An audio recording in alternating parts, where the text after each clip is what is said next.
অন্ধ্রপ্রদেশ চিত্তর ডিস্ট্রিক্টে নাইডু পরিবার থাকত, যেখানে দুই মেয়ে আলেখা 27 বছরের এবং সাই দিব্যা 22 বছরের এবং তার মা পদ্মজা 50 বছরের এবং তার বাবা পুরুষোত্তম নাইডু 55 সালের। এই নাইডু ফ্যামিলিতে প্রতিটি সদস্য হাইলি এডুকেটেড ছিল।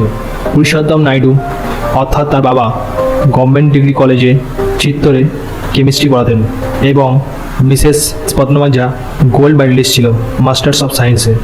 সে 20 বছর ধরে আইআইটি অ্যাসপায়ারেন্টকে কোচিং দিত।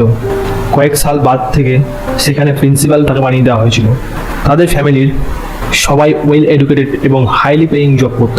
তাদের মধ্যে কোনো ফাইন্যান্সিয়াল ক্রাইসিস ছিল না।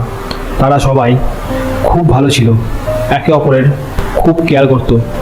একজন টিপিক্যাল ইন্ডিয়ান ফ্যামিলির মতো নাইডু ও তার মেয়েদের উচ্চশিক্ষার জন্য চেষ্টা চালিয়ে গেছে এবং ক্লাস 12 পর্যন্ত তাদের মা বাবা মেয়েদের ওপর কড়া নজর রাখত।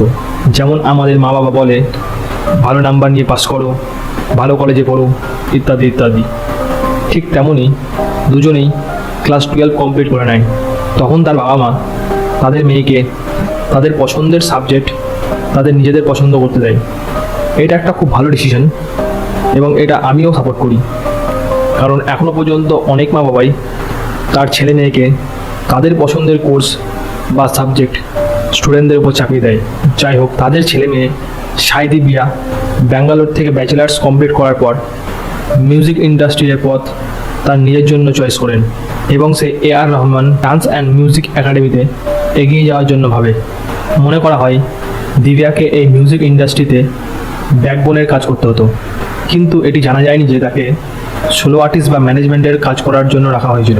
কিন্তু দিব্যার সবসময় মিউজিক ভালো লাগতো এবং মিউজিকের সঙ্গে সবসময় জড়িত ছিল। অন্যদিকে বড় মেয়ে আলেখা ভোপাল থেকে ডিপ্লোমা ম্যানেজমেন্ট করার পর সিভিল সার্ভিস এক্সামের জন্য প্রস্তুতি শুরু করে।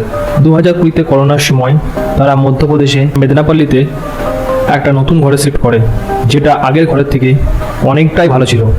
নিজেদের উন্নতির জন্য নাইডু ফ্যামিলি সবসময় ভগবান রাখতেন। তার মা বাবা শিবের বড় ভক্ত ছিলেন। প্রতিদিন যে কোনো বাধা বিপত্তির মধ্যে পুজো একদিনও বাদ দিতেন না। এটা খুবই একটা ভালো জিনিস, গডকে বিশ্বাস করা। যখনই তাদের জীবনে কোনো ভালো জিনিস ঘটতো তখন তারা পুজো দিত। এরকম একদিন যখন কোচিং সেন্টারে পদ্মজার প্রমোশন হয়েছিল, সেদিন তারা সবাই মিলে পুরো ঘর উপোস ছিল এবং একটি বড়সড় পুজোর আয়োজন করেছিল। এরকম সংস্কার তার মেয়েদেরকেও দিয়েছিল। এই ঘটনাগুলো আলেখার বন্ধুরা ফিল করতে পারত। আলেখা সোশ্যাল মিডিয়াতে ভগবান সম্বন্ধে, গুডউইল সম্বন্ধে ভিডিও পোস্ট করত। একইভাবে আলেখা যখন বাইরে পড়তে গেছিল, তার মা বাবার মতো প্রতিদিন ভগবানের পুজো করত। তারপর সবই ঠিকঠাক চলছিল। তার প্যারেন্টস মেয়েদেরকে নতুন ঘরে একসঙ্গে থাকার জন্য ডেকে নেয়। স্যাডলি এখান থেকে সব কিছু খারাপ হতে শুরু করে। দিনটা ছিল 23 জানুয়ারি 2021। নাইডু ফ্যামিলি তারা তাদের কাজ থেকে কিছুদিনের জন্য ছুটি নেয়। তাদের বন্ধুদেরকে বলে তারা একটি বড় পুজোর আয়োজন করেছে, তাই তারা দুজন মিলে ছুটি নিয়েছে। তাদের দোষ মেটানোর জন্য একটা বড় প্ল্যান করছিল, তাই তারা অনেক দিন ধরে ছুটির জন্য আবেদন করেছে। পদ্মজা এবং নাইডু তারা তাদের রেগুলারিটি এবং কাজের জন্য তাই তারা সহজেই ছুটি পেয়ে যায়। নাইডু ফ্যামিলির এই 4 মেম্বার লেগে যায় তাদের পুজোর প্রস্তুতি করতে। According to our neighbours, 24 January 2021 Sunday ছিল। ওই দিন তাদের বাড়ি থেকে কিছু মন্ত্র পড়ার আওয়াজ আসে।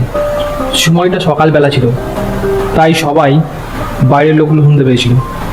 ওই দিন সন্ধ্যে 7টার সময় একটা বন্ধুকে ফোন করে।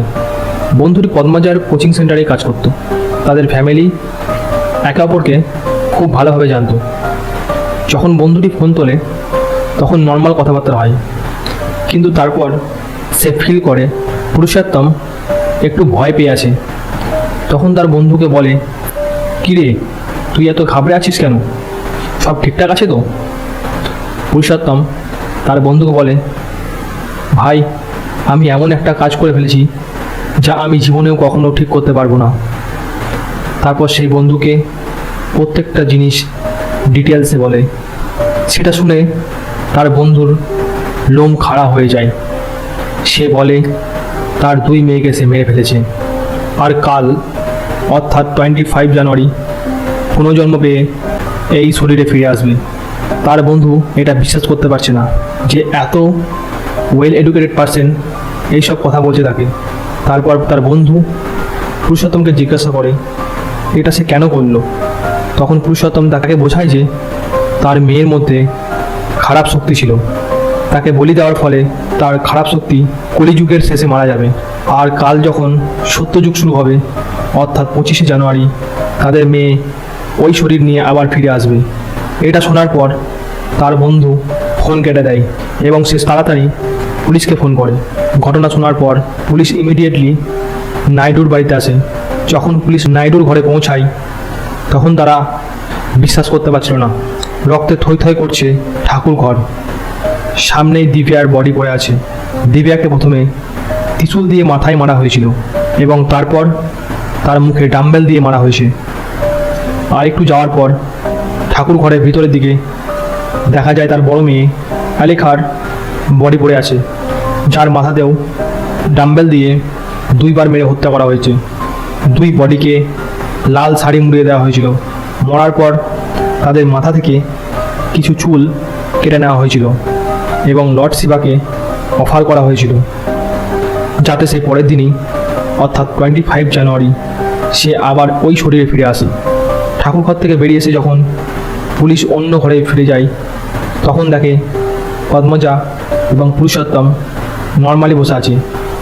তাদের দেখে কিছু মনে হয় না যে তাদের মেয়ে অন্য ঘরে মৃত পড়ে আছে। পুলিশ ইন্সপেক্টর তাদের জিজ্ঞাসা করে এইসব তারা কেন করেছে। তখন পদ্মজা বলে তাদের মেয়েরা তাদের নিজের ইচ্ছাতেই মৃত্যুবরণ করেছে। তার মেয়েরা বিশ্বাস করতো যে তাদের মধ্যে খারাপ শক্তি আছে যা কলিযুগের জন্য এসেছে।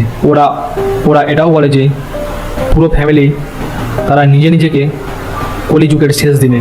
অ্যাকর্ডিং টু হার প্যারেন্টস সবথেকে প্রথমে তার ছোট মেয়ে দিব্যা আলেখাকে বলি দেওয়ার জন্য, কিন্তু আলেখা মানতে চাইছিল না। তখন দিব্যা বলে তুই যদি বলি না দিস তাহলে আমি আমার নিজের জীবন নিজেই শেষ করে দেব। কিন্তু আলেখা দিব্যাকে বাঁচানোর জন্য মাথায় ত্রিশূল দিয়ে মারে। তারপর পদ্মজা আলেখাকে শুয়ে মাথায় ডাম্বেল মারে। তারপর দিব্যাকেও ডাম্বেল দিয়ে মেরে হত্যা করে যাতে সে আর বেঁচে না ওঠে। পদ্মজার কথা অনুসারে তাদেরকে মারার পর 1 ঘন্টা পর্যন্ত 2 মেয়ে বেঁচে ছিল। তাদের দুজনকে মারার পর তারা নিজেদের বলি দিত রাত 9টার সময়। কিন্তু পুরুষোত্তম ভয়ে আর থাকতে না পেরে তার বন্ধুকে ফোন করে সব কথা বলে দেয়। পুলিশ তার মা বাবাকে গ্রেপ্তার করে। তারপর পদ্মজা চেঁচাতে শুরু করে। সে পাগলের মতো ব্যবহার শুরু করে, চেঁচিয়ে বলতে থাকে আমাদেরকে কেবল একটা দিন সময় দিন, দেখুন আমার মেয়ে আবার ফিরে আসবে, তোমরা দেখে নেবে নিজের চোখে। আর ও এটাও বলেন আমাদেরও যাওয়ার সময় হয়ে এসেছে, আমাদের প্ল্যান খারাপ করো না। পদ্মজা পুরুষোত্তমের উপর চেঁচাতে থাকে এবং বলে তোমার ভয় আর কায়রতার জন্য আমাদের প্ল্যানটা খারাপ হয়ে গেল, তুমি ভগবানকে বিশ্বাস করলে না। তারপর 2 দিন তাদের পুলিশ কাস্টাডিতে রাখা হয় এবং জিজ্ঞাসাবাদ করা হয়।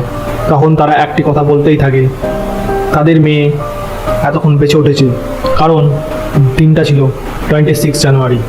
সেই মত অনুসারে একদিনের মধ্যে বেঁচে ওঠার কথা। তখন ইন্সপেক্টর বলে এমন কিচ্ছু হয়নি যেটা তোমরা ভাবছো, তারা মারা গেছে।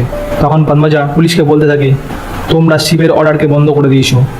এটাও বলতে থাকে যে সে নিজেই শিবের অবতার এই কলিযুগে এবং বলে করোনাকে সে নিজে ডেকে নিয়ে এসছে এই পৃথিবীতে, করোনা চায়না থেকে আসেনি। পুলিশ বুঝতে পারে তারা দুজনেই মেন্টালি স্টেবল নয়। তাদের উপর কোনো কেস করার আগে তারা ডক্টরকে দেখায়। ডক্টর বলে তাদের পুরো ফ্যামিলি শেয়ার সাইকোটিক ডিজিজে সাফার করছে। এই সাইকোটিক ডিজিজটি তারা আশেপাশের লোকজন যেটা বলে তারা তাদের মাথায় সেটা ঢুকিয়ে নেয় এবং সেটাকে তারা আস্তে আস্তে বিশ্বাস করতে শুরু করে এবং সেটা সত্যি বা মিথ্যে সেটা তারা যাচাই না করে অ্যাপ্লাই করে। এই ঘটনা থেকে আমরা বুঝতে পারছি যে এটার হোস্ট হলো পদ্মজা অর্থাৎ তার মা। এই সব ধরনের চিন্তা সকলের মাথায় তার মা ঢুকিয়েছে। এবং মেয়েরা এগুলো সত্যি মনে করেছে, কারণ ওই ডিসঅর্ডারের জন্য। যেমন আগেই বলেছিলাম, আলেখার সোশ্যাল মিডিয়াতে আলেখা পোস্ট করতো, এই পোস্ট থেকে এটা পরিষ্কার যে সে এই রিচুয়ালগুলোকে সত্যি মনে করে ডিসঅর্ডার্সের জন্য। এবং আলেখা বলতো যে শিব এখন পৃথিবীতে ফিরে এসেছে। এইসব দেখার পর পুলিশ পদ্মজা এবং পুরুষোত্তম দুজনকে মেন্টাল হসপিটাল বিশাখাপত্তনমে ভর্তি করানো হয়। তারপর তাদের ডিসচার্জের পর জেলে পাঠানো হয়। এটা একটা অবাক ঘটনা। এই ঘটনা আমাকে পুরো হিলিয়ে দিয়েছে। এখনও আমাদের দেশে এরকম ঘটনা ঘটে চলেছে, মানুষ এসবের উপর বিশ্বাস করে চলেছে। আমার মনে হয় এই অন্ধবিশ্বাস যতদিন থাকবে ততদিন এরকম কেস ঘটতেই থাকবে আনফর্চুনেটলি। একই সঙ্গে নাইডু ফ্যামিলির কেস এখানেই শেষ হচ্ছে।